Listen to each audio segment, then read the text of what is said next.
जय गुरु जी, शुक्राना गुरु जी, हर हर महादेव। संगत जी, गुरु जी की बेहद असीम कृपा की वजह से आज हम सब शिव पुराण के 16वें दिन पर पहुंच चुके हैं, जो कि हम सभी के लिए बेहद सौभाग्य की बात है। संगत जी, इस पाठ की दिव्यता आप सभी जान चुके होंगे, तो कृपया पाठ को बेहद ध्यानपूर्वक सुने तथा जो भी आपको लगते हैं कि जिनको कोई परेशानी, बीमारी या किसी भी तकलीफ से ग्रस्त है, समाज में सर्वोदय भले के लिए आप इस पाठ को उन तक ज़रूर पहुंचाएं, ताकि सर्वदा भला हो सके और गुरुजी महाराज की ब्लेसिंग हर एक तक बहुत ही आसानी से पहुंच सके। चैनल को सब्सक्राइब ज़रूर करें और पाठ को बेहद ध्यानपूर्वक सुनें। जय गुरु जी, शुक्राना गुरु जी। इस पाठ को करने वाले और सुनने वाले सबका कल्याण करना गुरु जी महाराज। जय गुरु जी। पार्थिव पूजा की महिमा, शिव नैवेद्य भक्षण के विषय में निर्णय तथा विल्लव का महात्म्य। तदंतर ऋषियों के पूछने पर किस कामना की पूर्ति के लिए कितने पार्थिव लिंगों की पूजा करनी चाहिए तथा इस विषय का वर्णन। सूची बोले, महर्षियों, पार्थिव लिंगों की पूजा कोटि कोटि यज्ञों का फल देने वाली होती है। कलयुग में लोगों के लिए शिवलिंग पूजन जैसा श्रेष्ठ दिखाई देता है, वैसा दूसरा कोई साधन नहीं है। यह समस्त शास्त्रों का निश्चित सिद्धांत है। शिवलिंग भोग और मोक्ष को देने वाला है। लिंग 3 प्रकार के कहे गए हैं, उत्तम, मध्यम और अधम। जो 4 अंगुल ऊंचा है, देखने में सुंदर हो तथा वेदी से युक्त हो, उस शिवलिंग को शास्त्रज्ञ महर्षियों ने उत्तम कहा है। उससे आधा यानी मध्यम और उससे आधा अधम माना गया है। इस 3 तरह के शिवलिंग के प्रकार बताए गए हैं। जो उपरोक्त श्रेष्ठ है, ब्राह्मण, क्षत्रिय, वैश्य, शूद्र अथवा विलोम संकर कोई भी क्यों ना हो, वह अपने अधिकार के अनुसार वैदिक अथवा तांत्रिक मंत्र से सदा आदर पूर्वक शिवलिंग की पूजा करें। ब्राह्मणों, महर्षियों, अधिक कहने से क्या लाभ? शिवलिंग का पूजन करने में स्त्रियों का तथा अन्य सब लोगों का भी अधिकार है। द्विजों के लिए वैदिक पद्धति से ही शिवलिंग की पूजा करना सर्वश्रेष्ठ है, परंतु अन्य लोगों के लिए वैदिक मार्ग से पूजा करने की सम्मति नहीं है। वेदज्ञ द्विजों को वैदिक मार्ग से ही पूजन करना चाहिए, अन्य मार्ग से नहीं। यह भगवान शिव का कथन है। दधीचि और गौतम के शाप से जिनका चित्त दुग्ध हो गया था, उन द्विजों की वैदिक कर्म से श्रद्धा नहीं होती। जो मनुष्य वेदों तथा स्मृतियों में कहे हुए सत्कर्मों की अवहेलना करने या करके दूसरे कर्म को करने लगता है, उसका मनोरथ कभी भी सफल नहीं होता। इस प्रकार विधि पूर्वक भगवान शंकर का नैवेद्यांत पूजन करके उनके त्रिभुवनमयी 8 मूर्तियों का भी वह पूजन करें। पृथ्वी, जल, अग्नि, वायु, आकाश और सूर्य, चंद्रमा तथा यजमान, ये भगवान शंकर की 8 मूर्तियां कही गई हैं। इन मूर्तियों के साथ शर्व, भव, रुद्र, उग्र, भीम, ईश्वर, महादेव तथा पशुपति, इन नामों की भी अर्चना करें। तदंतर चंदन, अक्षत और विल्लव पत्र लेकर और वहां ईशान आदि के क्रम से भगवान शिव के परिवार का उत्तम भक्ति भाव से पूजन करें। ईशान नंदी, चंड, महाकाल, भृंगी, वृष, स्कंद, कब्दीश्वर, सोम तथा शुक्र, ये 10 शिव के परिवार हैं, जो क्रमशः ईशान आदि 10 दिशाओं में पूजनीय हैं। तत्पश्चात भगवान शिव के समक्ष वीरभद्र का और कीर्तिमुख का पूजन करके विधि पूर्वक 11 रुद्रों की पूजा करें। इसके बाद पंचाक्षर मंत्र जप करके शतरुद्रीय स्तोत्र का, नाना प्रकार की स्तुतियों का तथा शिव पंचांग का पाठ करें। तत्पश्चात परिक्रमा और नमस्कार करके शिवलिंग का विसर्जन कर दें। इस प्रकार मैंने शिव पूजन की संपूर्ण विधि आदर पूर्वक आपको बता दी है। रात्रि में देव कार्य को सदा उत्तराभिमुख होकर ही करना चाहिए। इसी प्रकार शिव पूजन भी पवित्र भाव से सदा उत्तराभिमुख होकर ही करना चाहिए। जहाँ शिवलिंग स्थापित हो उससे पूर्व दिशा का आश्रय लेकर नहीं बैठना या खड़ा होना चाहिए, क्योंकि वह दिशा भगवान शिव के आगे या सामने पड़ती है। इष्ट देव का सामना रोकना ठीक नहीं है। शिवलिंग से उत्तर दिशा में भी ना बैठें, क्योंकि उधर भगवान शंकर का भी वामांग है, जिसमें शक्ति स्वरूपा देवी उमा विराजमान रहती हैं।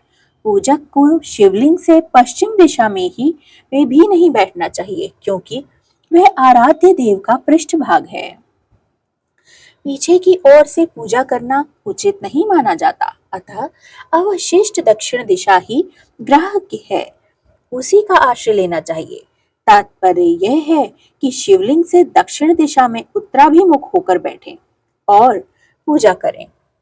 विद्वान पुरुष को चाहिए कि वह भस्म का त्रिपुंड लगाकर, रुद्राक्ष की माला लेकर तथा विल्लव पत्र संग्रह करके ही भगवान शंकर का पूजन करें। इनके बिना नहीं। मुनिवरों, शिव पूजन आरंभ करते समय यदि भस्म ना मिले तो मिट्टी से भी ललाट पे त्रिपुंड अवश्य कर लेना चाहिए। ऋषि बोले, मुने, हमने पहले से यह बात सुन रखी है कि भगवान शिव का नैवेद्य नहीं ग्रहण करना चाहिए। इस विषय में शास्त्र का निर्णय क्या है, यह हमें बताइए, कृपा कीजिए महाराज। साथ ही विल्लव का महात्म्य भी प्रकट कर दीजिए। सूत जी ने कहा, मुनियों, आप शिव संबंधित व्रत का पालन करने वाले हैं, अतः आप सबको शतशः धन्यवाद है। मैं प्रसन्नता पूर्वक सब कुछ बताता हूँ। आप बेहद सावधान होकर सुने और बेहद ध्यान पूर्वक सुने। जो भगवान शिव का भक्त है, बाहर भीतर से पवित्र और शुद्ध है, उत्तम व्रत का पालन करने वाला है तथा दृढ़ निश्चय से युक्त है, वह शिव नैवेद्य का अवश्य भक्षण करें। भगवान शिव का नैवेद्य अग्राह्य है, इस भावना को मन से निकाल दें। शिव के नैवेद्य को देख लेने मात्र से भी सारे पाप दूर हो जाते हैं। उसको खा लेने पर तो करोड़ों पुण्य अपने भीतर आ जाते हैं। आए हुए शिव नैवेद्यों को सिर झुकाकर प्रसन्नता के साथ ग्रहण करें और प्रयत्न करके शिव स्मरण पूर्वक उनका भक्षण करें। आए हुए शिव नैवेद्य को जो यह कहकर कि मैं दूसरे समय में ग्रहण करूंगा, लेने में विलंब करता है, वह मनुष्य निश्चय ही पाप से बंध जाता है। जिसने शिव की दीक्षा ले ली है, उस शिव भक्त के लिए यह शिव नैवेद्य अवश्य भक्षणीय है। ऐसा कहा जाता है, शिव की दीक्षा से युक्त शिव भक्त पुरुष के लिए सभी शिवलिंगों का नैवेद्य शुभ एवं महाप्रसाद रूप होता है, अतः वह उसका अवश्य भक्षण करे। परंतु जो अन्य देवताओं की भिक्षा या दीक्षा से युक्त हैं और शिव भक्ति में भी उनका मन लगाए हुए हैं, उनके लिए शिव नैवेद्य भक्षण के विषय में क्या निर्णय है, इसे आप लोग प्रेम पूर्वक और ध्यान पूर्वक सुनिए। ब्राह्मणों, जहाँ से शालग्राम शिला की उत्पत्ति होती है, वहां के उत्पन्न लिंग में रस लिंग, पारद लिंग में पाषाण, रजत तथा स्वर्ण से निर्मित लिंग में देवताओं तथा सिद्धों द्वारा प्रतिष्ठित लिंग में, केसर निर्मित लिंग में व स्फटिक लिंग में, रत्न निर्मित लिंग में तथा समस्त ज्योतिर्लिंगों में विराजमान भगवान शंकर नैवेद्य का भक्षण चांद्रायण व्रत के समान पुण्यजनक है। ब्रह्म हत्या करने वाला पुरुष यदि पवित्र होकर शिव निर्माल्य का भक्षण करके उसे सिर पर धारण कर ले तो उसके सारे पाप शीघ्र ही नष्ट हो जाते हैं। पर जहाँ चंड का अधिकार है, वहां तो शिव निर्माल्य हो, उसे साधारण मनुष्य को नहीं खाना चाहिए। जहाँ चंड का अधिकार नहीं है, वहां के शिव निर्माल्य सभी को भक्ति पूर्वक भोजन करना चाहिए। बाणलिंग, नर्मदेश्वर, लोह निर्मित, स्वर्णादि धातुमय लिंग तथा सिद्ध लिंग, जिन लोगों की उपासना से किसी ने सिद्धि प्राप्त कर ली हो अथवा जो सिद्धों द्वारा स्थापित है, वे लिंग, स्वयं भूमि लिंग, इन सब लिंगों में तथा शिव की प्रतिमाओं यानी मूर्तियों में चंड का अधिकार नहीं है। जो मनुष्य शिवलिंग को विधि पूर्वक स्नान कराकर उस स्नान के जल का 3 बार आचमन कर लेता है, उसके कायिक, वाचिक और मानसिक तीनों प्रकार के पाप यहाँ शीघ्र नष्ट हो जाते हैं। जो शिव नैवेद्य पत्र, पुष्प, फल और जल आग्रह है, वह सब ही शालिग्राम शिला के स्पर्श से पवित्र ग्रहण के योग्य हो जाते हैं। मुनीश्वरों, शिवलिंग के ऊपर चढ़ा हुआ जो द्रव्य है वह आग्रह है। जो वस्तु लिंग स्पर्श से रहित है, अर्थात जिस वस्तु का अलग रखकर शिवजी को निवेदित किया जाता है, लिंग के ऊपर चढ़ाया नहीं जाता, उसे अत्यंत पवित्र जानना चाहिए। मुनिवरों, इस प्रकार नैवेद्य के विषय में शास्त्र का निर्णय बताया गया है। अब तुम लोग सावधान हो जाओ, तो सावधान पूर्वक, आदर पूर्वक विल्लव का महात्म्य सुनो। यह विल्लव वृक्ष महादेव का ही रूप है। देवताओं ने भी इसकी स्तुति की है। फिर जिस किसी की तरह से भी इसकी महिमा कैसे जानी जा सकती है। तीनों लोकों में जितने पुण्य तीर्थ प्रसिद्ध हैं, वे संपूर्ण तीर्थ विल्लव के मूल भाग में निवास करते हैं। जो पुण्यात्मा मनुष्य विल्लव के मूल में लिंग स्वरूप अविनाशी महादेव जी का पूजन करता है, वह निश्चित ही शिव पद को प्राप्त हो जाता है। जो विल्लव की जड़ के पास जल से अपने मस्तक को सींचता है, वह संपूर्ण तीर्थों में स्नान का फल पा लेता है और वही इस भूतल पावन पर माना जाता है कि वह पावन है। इस विल्लव की जड़ के परम उत्तम थाले को जल से भरा हुआ देखकर महादेव जी पूर्णतया संतुष्ट होते हैं। जो मनुष्य गंध, पुष्प आदि से विल्लव के मूल भाग का पूजन करता है, वह शिवलोक को पा लेता है और इस लोक में भी उसकी सुख संपत्ति बढ़ती है। जो विल्लव की जड़ के समीप आदर पूर्वक दीपावली जलाकर रखता है, वह तत्व ज्ञान से संपन्न हो भगवान महेश्वर में मिल जाता है। जो विल्लव की शाखा थामकर हाथ से उसके नए नए पल्लव उतारकर और उनके उस विल्लव की पूजा करता है, वह सब पापों से मुक्त हो जाता है। जो विल्लव की जड़ के समीप भगवान शिव में अनुराग रखने वाले एक भक्त को भी भक्ति पूर्वक भोजन कराता है, उसे कोटि गुना पुण्य प्राप्त हो जाता है। जो विल्लव की जड़ के पास शिव भक्तों को खीर और धृत से युक्त अन्न दान देता है, वह कभी दरिद्र नहीं होता। ब्राह्मणों, इस प्रकार मैंने सांगोपांग शिवलिंग पूजन का वर्णन किया है। यह प्रवृत्ति मार्गी तथा निवृत्ति मार्गी पूजकों के भेद से 2 प्रकार का होता है। प्रवृत्ति मार्गी लोगों के लिए पीठ पूजा इस भूतल पर संपूर्ण अभीष्ट फलों को या वस्तुओं को देने वाली होती है। प्रवृत्त पुरुष सुपात्र गुरु आदि के द्वारा ही सारी पूजा संपन्न करें और अभिषेक करके अंत में अगहनी के चावल से बना हुआ नैवेद्य निवेदन करें।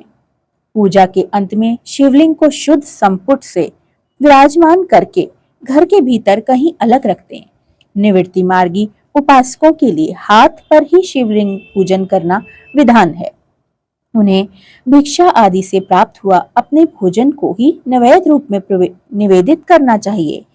निवृत्ति पुरुषों के लिए सूक्ष्म लिंग ही श्रेष्ठ बताया गया है। वे विभूति से पूजन करें और विभूति को नैवेद्य रूप से निवेदित भी करें। पूजा करके उस लिंग को सदा अपने मस्तक पर धारण करें। जय गुरु जी, शुक्राना गुरु जी।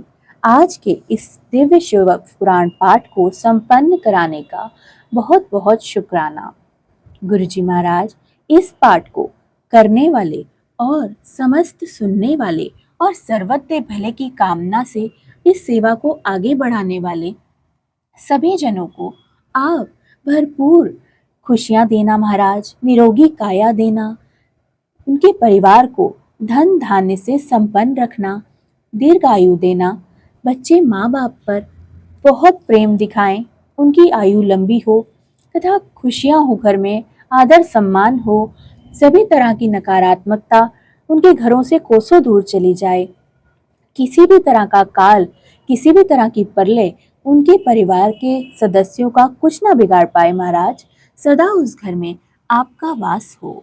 जहाँ मेरे गुरुजी महाराज का वास होगा, वहाँ कोई भी परेशानी कभी आ भी नहीं सकती।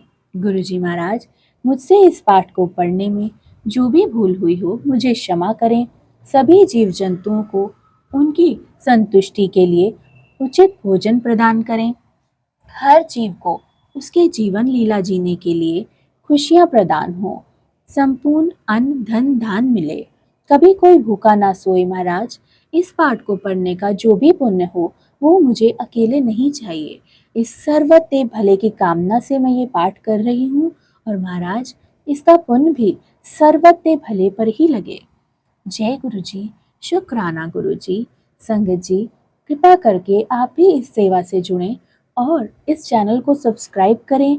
आगे सभी ज़रूरतमंदों को इस पाठ को भेजें ताकि सबका भला हो सके और गुरु जी की कृपा हम सब तक पहुंच सके। जय गुरु जी। शुक्राना गुरु जी। अनंतम अनंतम शुक्राना।